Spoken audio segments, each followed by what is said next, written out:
Hello everyone, my name is Tariq Florence, and today I'll be talking to you about healthcare fraud, the different types of healthcare fraud, how to prevent healthcare fraud, and I'll also be providing you with a real-world example of it today.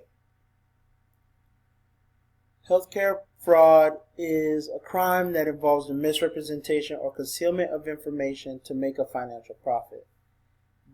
Is usually committed by either individuals or healthcare providers, but we're just going to focus on healthcare providers today. There are about 8 different types of healthcare fraud, but I chose these 3 because they're the most easiest to commit as well as the most common. False billing.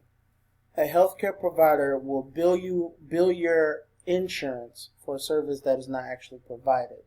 So they would bill you for an MRI, an X-ray, or even a surgery and not actually give you that surgery. Upcoding is when you bill for a more costly service than one that is actually performed. So you come in with a broken finger, they will bill your insurance for a surgery instead of when in actuality all they did was splint it. Unbundling. Billing each stage of a procedure as if it was a separate procedure. So a physician would order a bundle, a blood test and a CT would be free. Instead, the lab would order both tests separately, charging you more.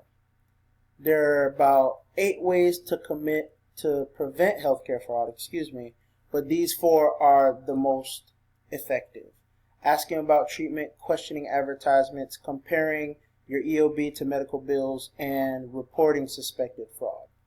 Asking questions about treatment, asking your physician why something is needed, what does it do, how much does it cost, and staying on top of that information can really be beneficial when preventing against fraud. Question advertisements. Be wary when free promotions ask for your insurance information. If it's truly free, then they shouldn't need your insurance information and you should be okay. Comparing your explanation of benefits to your medical bills. Are the dates correct? Do services that are billed match up with the services that you received? Was that procedure actually formed? Make sure that pharmaceuticals match up.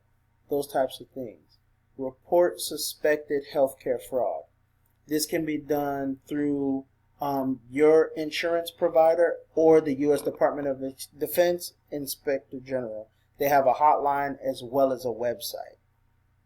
A real-life example would be Tracy Yvette. She pled guilty to healthcare fraud in 2015.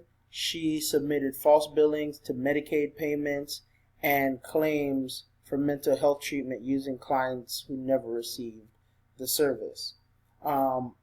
She was sentenced to 70 months in prison, as well as 3 years probation, and she had to pay over $990,000 in restitution to North Carolina Medicaid.